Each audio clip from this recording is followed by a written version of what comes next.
Glória a Deus pela tua vida, filho. Como é precioso estarmos na casa do Pai. E a palavra nos ensina que não tem um lugar melhor para estarmos do que na casa do Pai. Filhos, muitas são as nossas lutas. Muitas são as nossas provações. Estamos no mundo, e o próprio Senhor Jesus Cristo disse que, por estarmos no mundo, nós estamos sujeitos às coisas do mundo. E o mundo impõe regras, o mundo impõe conceitos, o mundo impõe definições, julgos, cobranças, críticas. O mundo coloca um peso sobre as nossas costas, filhos, que muitas vezes nós não conseguimos resistir, outras vezes nós não conseguimos suportar, e muitas vezes nós não conseguimos entender, porque vivemos sobre uma opressão, vivemos sobre um domínio maldito de Satanás, porque a palavra diz que este mundo jaz no maligno. Então o cristão precisa ter esse discernimento de entender que a nossa luta não é, amados, contra espíritos, contra a carne, não é contra pessoas.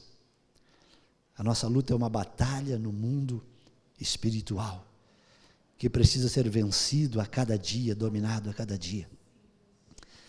É preciso nós entendermos, filhos, que as coisas que o mundo sobrepõe sobre nós não são as regras pelas quais o Senhor nosso Deus espera que nós tenhamos entendimento e discernimento.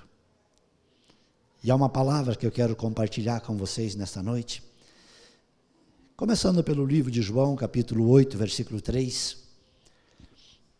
E eu quero que nesta noite o Espírito Santo te leve a refletir, amados, sobre tudo aquilo que te sobrevém a cada dia, as lutas que acontecem na tua vida,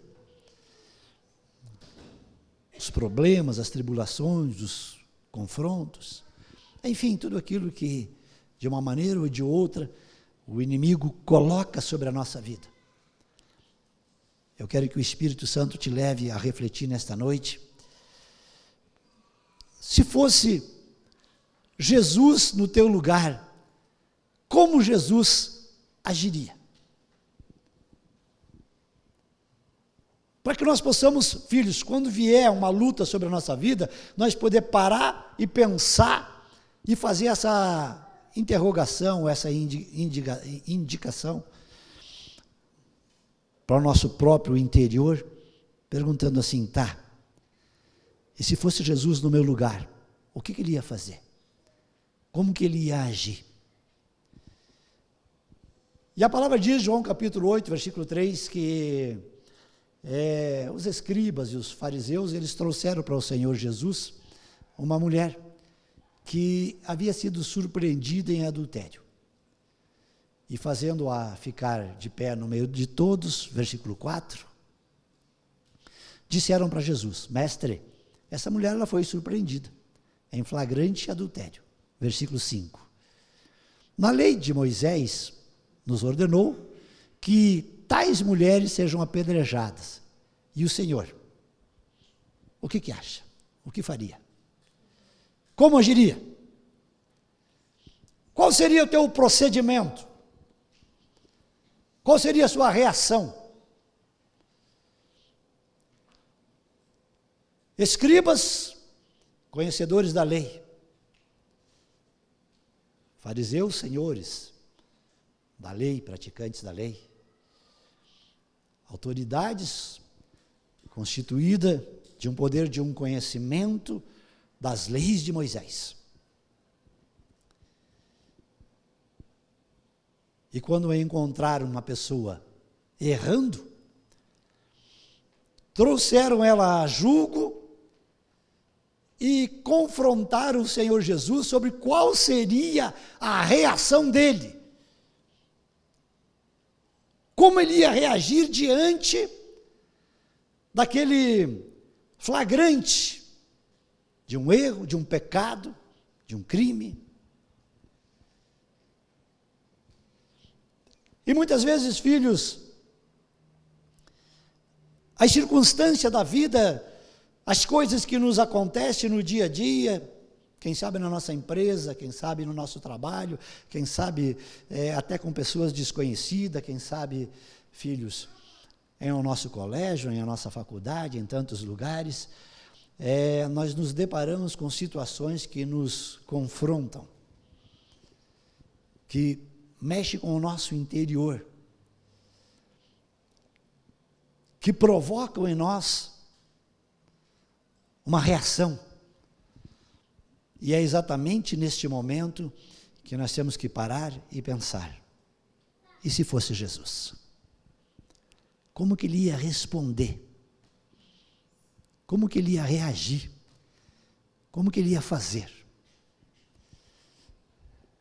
E às vezes, amados, quando algumas pessoas da igreja, alguns de vocês, até de meus outros relacionamentos, às vezes eles colocam alguma situação para mim, é comum, e quem sabe já aconteceu com alguns de vocês isso, eu demorar um pouco para responder. Às vezes esse pouco que eu demoro, ele é bem significativo. Às vezes é um dia, 2 dias. E algumas pessoas me perguntam aí: pastor, não vai me dar a resposta? Porque é um tempo que eu fico conversando com o Espírito Santo para tentar entender de Deus qual seria a resposta de Jesus. Como Jesus reagiria? E às vezes a coisa parece muito óbvia, como era nesse caso. Ela foi pego, era flagrante em adultério. A lei é clara, errou, é apedrejada. E aqueles, entre aspas, que se julgavam senhores, conhecedores, eu até gosto de ilustrar, quando eu me refiro a esse nível de pessoas, eu gosto de ilustrar da seguinte maneira: santo, santo, santo. 3 vezes santo. Chegaram para Jesus e disseram: Senhor Jesus, é óbvio o que precisa ser feito. O que tem que ser feito é uma coisa óbvia, Senhor Jesus. Por isso nós esperamos que o Senhor reaja segundo como tem que ser feito. Porque é a lógica natural da vida. Se eu for agredido, eu revido. Se eu for provocado, eu respondo. Por isso, amados, que quando Jesus ele proferiu o sermão da montanha, houve uma reação tão indignada, vamos dizer dessa maneira, das pessoas que estavam no sermão da montanha. Porque subiu uma multidão com o Senhor Jesus para aquele monte, em uma euforia, em uma expectativa de que agora o Senhor Jesus está no nosso meio e Ele vai fazer justiça segundo os nossos direitos.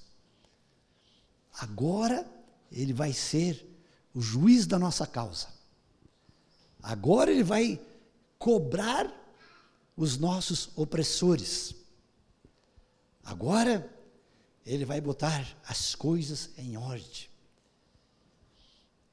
E talvez se nesse sermão da montanha, Jesus tivesse parado, pegado uma caneta e um caderno para anotar e perguntasse para cada um: tá, qual é a tua causa? Muitos seriam as causas. Ah, Senhor Jesus, eu sou oprimido lá pelos romanos, tal, pegaram a minha plantação como tributo, tá, muito bem, o próximo. Ah, fui preso injustamente pelos romanos, fui castigado, fui açoitado, muito bem, o próximo. Ah, tive esse problema, aquele outro. E Jesus, de repente, relacionasse todos os problemas, olharia para todos eles e diria: vou fazer justiça, vocês descansem. Aquilo que vocês esperam vai acontecer. Porque muitas vezes é assim que nós esperamos, filho. Mas a palavra diz que Jesus, ele, por um instante, ele se inclinou sobre o solo e começou com o seu dedo mexer na terra, rabiscar algumas coisas. E eu acredito que nesse instante, os impacientes pela resposta começaram a dizer: e aí, Jesus? Como é que é, Jesus? Não vai fazer nada? Qual é a tua reação, Jesus? E Jesus continuou rabiscando sobre a terra. E eu acredito que, naquele instante, Jesus tinha a resposta certa para dizer para eles. Talvez esperou um pouquinho para que os ânimos se acalmassem, ou para que as pessoas pudessem ter um tempo de pensar, porque às vezes nós reagimos sem ter o tempo de pensar. Mas, se fosse eu, que fosse confrontado com uma situação dessa, eu me abaixasse e começasse a rabiscar no chão, como Jesus fez, sou sincero em dizer para vocês, filhos, eu estaria enrolando, esperando que tipo de resposta eu ia dar. Mas Jesus já sabia. E Jesus se levantando, olhou para eles e disse assim: olha, aquele que não tiver pecado, atire a primeira pedra. Aquele que não errou, atire a primeira pedra. E eu acredito que alguns daqueles escribas, alguns daqueles fariseus, alguns daqueles populares que estavam por ali, junto com o Senhor Jesus Cristo, saírem pensando assim: bah, ele não reagiu como eu reagiria, ele não fez como eu faria, ele não agiu como eu agiria. E talvez para aquelas pessoas que estavam ali com Jesus naquele dia, filhos, ficou um ensinamento precioso de Jesus, que de repente, filhos, estou conjecturando, eles levaram para a vida inteira deles, para cada vez que eles passassem a ter um problema dali para frente, eles paravam um pouquinho e pensavam: e agora, como eu vou reagir? Se fosse Jesus, como Jesus iria reagir? E nós precisamos entender algumas coisas preciosas, filhos, do Evangelho do Senhor Jesus Cristo. Uma das coisas que nós precisamos entender é que o maior projeto de Deus para a nossa vida não é a nossa salvação. Todo mundo acha que é a nossa salvação. Mas o maior projeto de Deus para a nossa vida, filhos, é transformação. Mudança de vida. Mudança de atitude, de atos, de práticas. Por isso que nós precisamos, para chegar a esse nível de mudança, filhos, nos colocarmos em uma posição de indagação: se fosse Jesus no meu lugar, como ele iria agir? A palavra diz no livro de Romanos, capítulo 8, versículo 29. Romanos 8, 29. Aleluia. Vamos lá, filhos. Glória a Deus. A palavra diz assim, ó: pois aqueles que de antemão Deus conheceu, ele também predestinou para serem conforme a imagem do seu Filho. Aleluia, aleluia.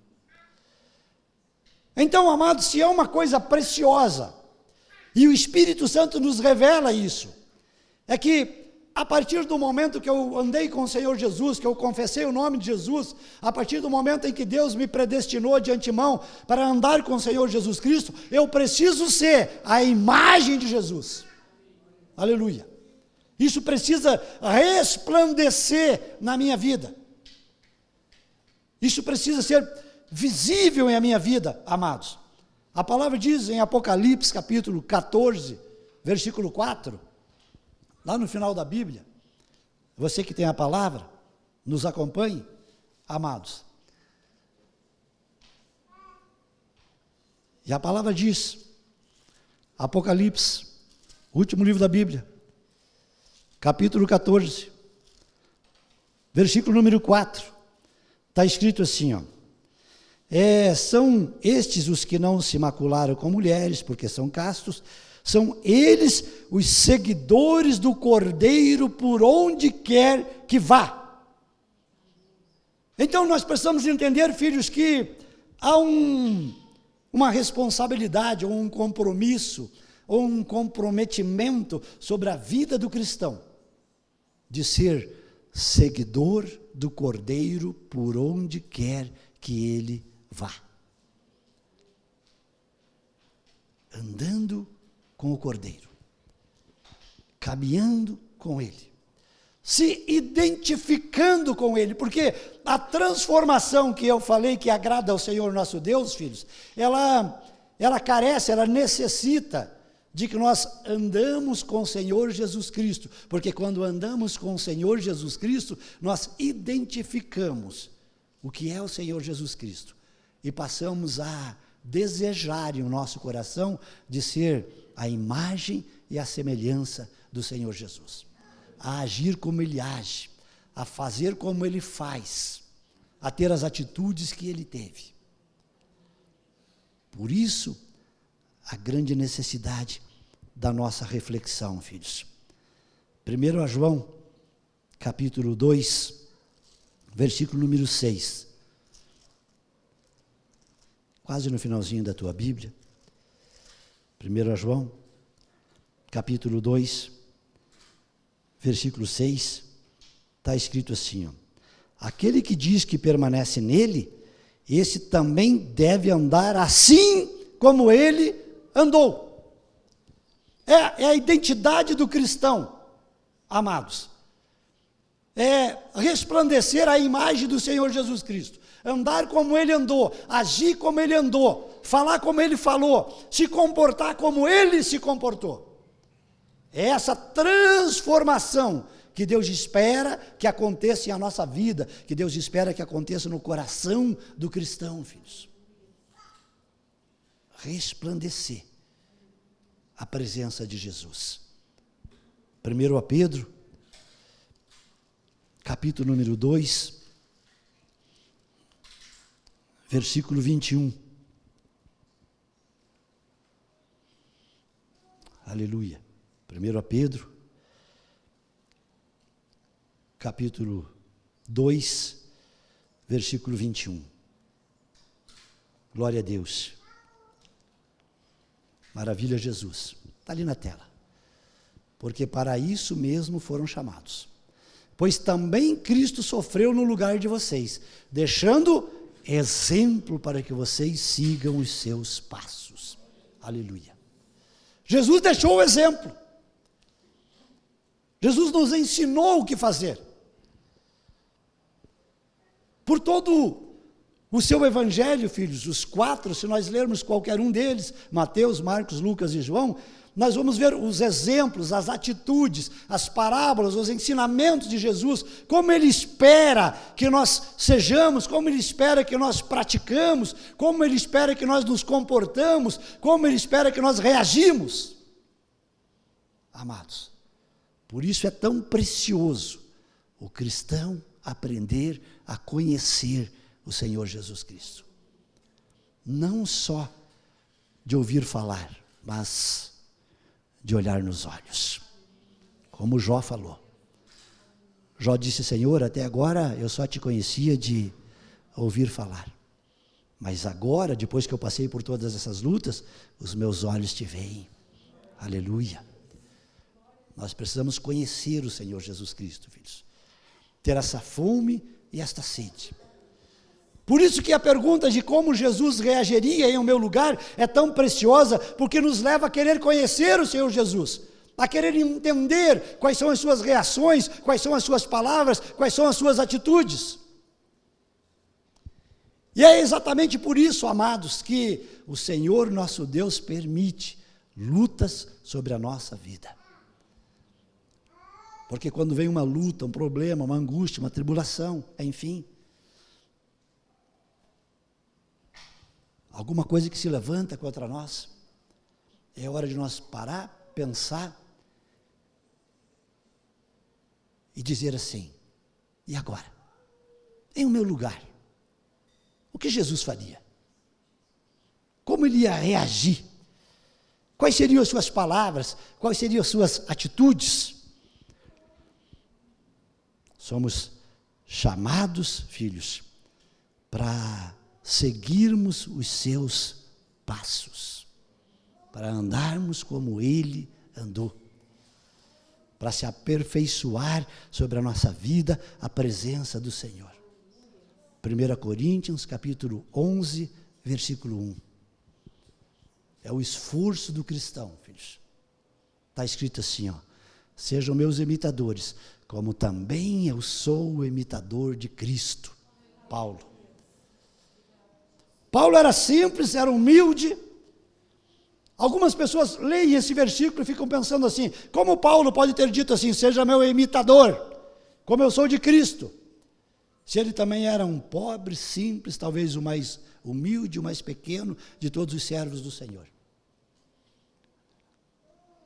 Mas porque em uma coisa Paulo tinha segurança para falar: ele andava segundo o Senhor Jesus Cristo, ele caminhava segundo os passos de Jesus, ele agia segundo o que Jesus agia, ele se comportava segundo como Jesus se comportava. Por isso ele tinha autoridade para dizer: seja meu imitador, como eu também sou de Cristo. Porque ele sabia como ele andava nos caminhos do Senhor. Gálatas capítulo 2, versículo 19. Está escrito assim: porque eu, mediante a própria lei, morri para a lei, a fim de viver para Deus. Estou crucificado com Cristo. Aleluia. Versículo 20. Logo, já não sou mais eu quem vive, aleluia, mas é Cristo que vive em mim. Então isso, amados, tem que ser a consciência do cristão. Eu estou crucificado com Jesus. Quando eu aceitei Jesus, ou quando eu me batizei, ou quando eu confessei o nome dele, amados, enfim, a hora que nós viemos para o Senhor Jesus Cristo, há uma presença poderosa do seu Espírito Santo sobre a nossa vida, e nós passamos a ter uma consciência, amados, de que agora quem vive é Jesus em mim, é a presença de Jesus Cristo em mim, no meu interior, no meu coração, me mostrando o caminho, me ensinando, me trazendo sabedoria, discernimento. Aleluia. 2 Coríntios, capítulo 11, versículo 24. Glória a Deus. Paulo, amados, ele se dedicou com tanto amor, com tanto carinho, a fazer aquilo que agradava ao Senhor Jesus Cristo, a seguir os passos de Jesus, a ser imitador de Jesus. E às vezes a gente pensa assim: não foi confrontado? Não enfrentou luta? Não passou dificuldade?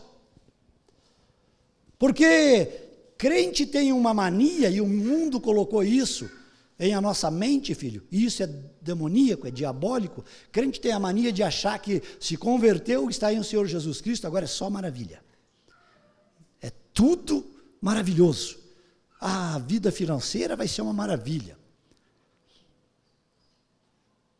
Inclusive tem alguns ofertantes, às vezes dizimistas, que às vezes até vêm confrontar o pastor sobre isso. Pastor, como é que pode que eu sou ofertante e eu não estou prosperando, ganhando dinheiro? Digo, mas quem te falou isso, filho? Deus falou que ia suprir todas as tuas necessidades pela tua fidelidade, mas não te prometeu riqueza, o mundo, poder, maravilhas e tal. Então, amados, É preciso existir uma consciência que, mesmo andando com o Senhor Jesus, imitando os passos de Jesus, caminhando com Ele, tendo conhecimento de como Jesus agiria em o nosso lugar, filhos, ainda assim nós precisamos ter uma consciência de que vai sobrevir sobre nós as lutas, as tribulações, as perseguições, levante maldito do capeta, tantas coisas vão vir sobre a nossa vida. Mas como nós vamos reagir diante dessas coisas? Qual vai ser a nossa posição? E aí, às vezes, podemos pensar, Paulo evangelizou, ensinou, gerou discípulos, falou tanto do amor do Senhor Jesus Cristo, não sofreu nada. Ele relata um pouco aqui, em 2 Coríntios, capítulo 11, a partir do 24, ele diz assim, já começa antes o relato dele, mas vamos nos ater no 24, em alguns versículos, ele diz assim, 5 vezes eu recebi dos judeus 40 açoites, menos um. Não vamos entrar no mérito do menos um, senão eu teria que explicar um pouco de teologia para vocês. Enfim, foi 39. Mas ele recebeu isso 5 vezes na sua vida. Imagine um homem de Deus, imagine um cristão, imagine um pregador da palavra, imagine alguém que ama o Senhor Jesus Cristo com toda a sua força, se dedica com todo o seu amor para a obra do Senhor. Imagine essa pessoa sendo pego 5 vezes, amarrado em um poste e açoitado 39 vezes. Qual é a reação dele? Já pensou se ele pega alguns sanguíneos de nós aí, dão 39 chibatadas, depois solta uma corda? O que nós acharmos pela frente, pedra, pau, facão, revólver, espingarda, nós ia para cima do agressor. Mas Paulo permaneceu calado, versículo 25. 3 vezes eu fui açoitado com varas. Eu encontrava ele na rua, pegava uns pau e dava uma camaçada de pau. Tu que é Paulo, vem cá. 4, 5, 6, pegava uns pau e derrubava-lhe o cambuim nele. Homem de Deus, pregador da palavra, amor imenso pelo Senhor Jesus Cristo. Uma vez fui apedrejado, 3 vezes naufraguei, fiquei uma noite e um dia boiando em alto mar. Aí você pensa assim, onde está Deus? Por que Deus não cuida de um homem tão maravilhoso como esse? Por que Deus permitiu acontecer essas coisas na vida dele? Porque o cristão Nutella dos últimos dias agora, filho, se lhe dá uma dor de dente, ele coloca a mão assim, onde é que anda Deus? Por que essa dor de dente? Por que eu tenho que passar por isso? Chega perto ou parecido aos pés do que Paulo passou, versículo 26. Em viagens, muitas vezes, eu estive em perigos de rios, em perigos de assaltantes, em perigo entre os próprios patrícios. Em perigo entre gentios, em perigos nas cidades, em perigo no deserto, em perigos no mar, em perigos entre falsos irmãos. Tudo isso ele enfrentou. Não é só eu, filho, nem só você. Paulo, um grande homem de Deus, enfrentou tudo isso. Aleluia.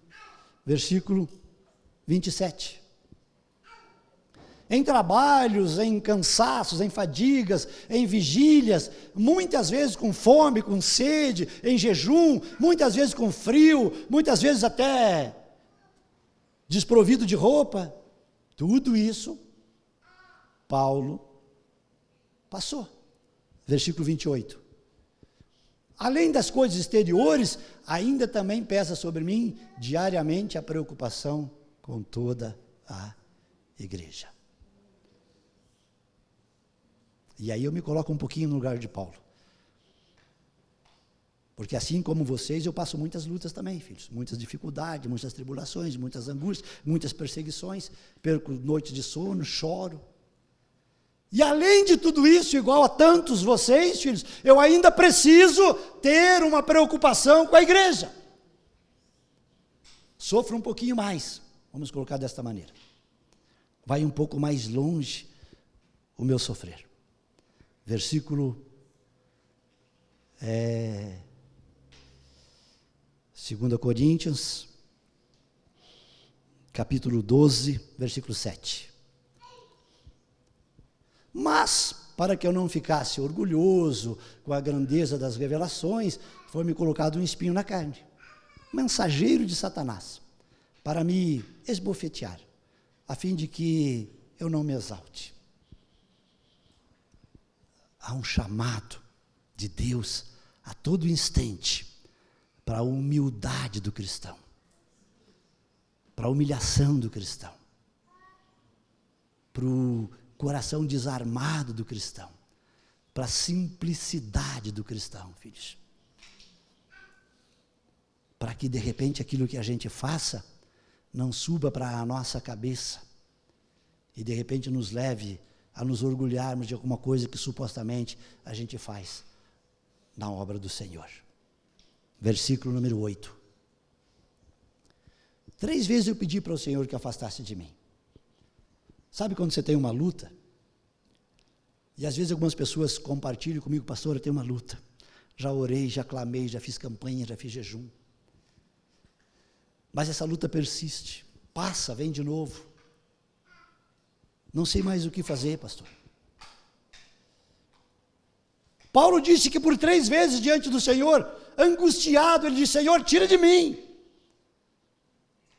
Paulo poderia até confrontar o Senhor, dizendo, Senhor, eu prego a tua palavra, eu viajo, eu vou a Coríntios, a Éfeso, a Colossenses, a Tessalonicenses, eu tenho levado a tua palavra, eu naufraguei, eu fui açoitado, eu isso, eu aquilo, pelo amor de Deus, Senhor, me livra do medo, da perseguição, da revolta, da ira, me livra dessas coisas, Senhor, porque eu não aguento mais. Versículo 9. E então Deus respondeu, Paulo, meu amado, a minha graça te basta. Aleluia. Aleluia. Muitas vezes nós queremos soluções, queremos milagres, filhos. Queremos mudança. Muitas vezes nós queremos respostas. Só que o cristão que tem o Senhor Jesus Cristo em o seu coração, o cristão que anda segundo o Espírito Santo de Deus, filhos, ele sabe que a graça do Senhor é poderosa, que a glória do Senhor está sobre a nossa vida, que o cuidado dele está sobre as nossas vidas, que os olhos dele estão sobre as nossas vidas, que a mão dele está a nos sustentar, que o cuidado dele está a nos zelar, que os seus anjos estão acampados ao nosso derredor. O cristão tem que ter essa confiança, essa convicção, filhos amados. Somos guardados pelo Senhor. Por quê? Porque o poder se aperfeiçoa na fraqueza. Aleluia. De boa vontade, pois, mais que me glorie nas fraquezas, para que sobre mim repouse o poder de Cristo. Está difícil, filhos, há o poder do Senhor sobre a tua vida. O Espírito Santo repousa sobre a tua vida. Tem luta, filho, o Espírito Santo de Deus está repousando sobre a tua vida, te guardando, te protegendo, filho. Está passando luta, a graça de Deus te basta. Está difícil, a glória do Senhor te é suficiente. Não precisamos, filhos, reagir como o mundo reage. Não precisamos revidar como o mundo revida. Versículo 10. Por isso é que eu sinto prazer nas fraquezas, nos insultos, nas privações, nas perseguições, nas angústias, porque é por amor de Cristo, aleluia. Porque quando eu estou fraco, aleluia, aí é que eu sou forte no Senhor. Quando o inimigo pensa que me derrotou, aí é que eu me levanto mais forte, mais determinado, com mais coragem. Porque eu sei que o Espírito Santo do Pai habita no meu coração. E maior é aquele que está comigo do que aquele que está no mundo. Essa é a fé do cristão, filhos. Aleluia. Glória a Deus. A palavra diz em João capítulo 16, versículo 3. Está escrito assim, ó. Jesus disse, porém, quando vier o Espírito Santo da verdade, ele os guiará em toda a verdade. Ele não falará por si mesmo, mas dirá tudo o que ouvir e anunciará a vocês as coisas que estão para acontecer. Quem revela? O Espírito Santo. Quem consola? O Espírito Santo. Quem traz a lembrança? O Espírito Santo. Quem traz à tona a verdade? O Espírito Santo. Amados. Então a luta não é nossa, é do Senhor nosso Deus. Entrega toda a tua luta, toda a tua tribulação, toda a tua angústia, toda a tua preocupação. Entrega nas mãos daquele que tem poder, aleluia, aleluia, aleluia. Quanto mais você é aprovado, filhos, mais você se fortalece na fraqueza, aleluia. Mais você fica determinado, mais você ama ao Senhor. Quanto mais lutas sobrevêm sobre a tua vida, mais você pergunta: Jesus, como eu vou agir? Como eu vou responder? Qual vai ser a minha reação?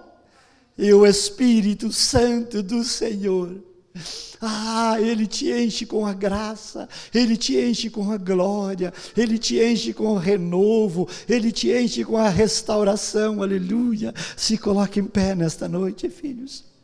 Há uma glória do Senhor sobre a tua vida, aleluia, aleluia. Não se sinta abandonado, não se sinta só, não ache que a luta é só tua, filhos. Porque há um Deus que te ama, há um Deus que te guarda, há um Deus que te protege, aleluia, aleluia. Ande segundo os passos do Senhor Jesus, seja imitador do Senhor Jesus Cristo, caminhe sobre a direção do Espírito Santo do Pai, aleluia, aleluia. Se fortaleça nas fraquezas, se renove nas fraquezas, filhos. Não se deixe dominar pelo mal, mas vença o mal com o bem, aleluia, aleluia, aleluia. Se renda na presença do Senhor, clame a Ele, e Ele te responderá, e dirá: eis-me aqui, aleluia. Busque Ele com todas as tuas forças, porque quando buscar Ele com toda a tua força, com todo o teu amor, Ele se deixará encontrar, aleluia, aleluia, aleluia. Só os adoradores, eu quero adoradores nessa noite, eu quero aqueles que passam por lutas, eu quero aqueles que passam por tribulação, eu quero aqueles que passam por angústia, eu quero aqueles que têm o coração apertado, eu quero aqueles que são perseguidos, eu quero você aqui na frente, filho, porque eu quero orar por você. Porque na fraqueza Deus vai te fortalecer, na luta Deus vai te renovar, no problema Deus vai te restaurar, Deus vai curar, Deus vai renovar, aleluia, aleluia. Então saia do teu lugar, filho. Oh Senhor amado, o que Jesus faria se Ele estivesse em o teu lugar, filho?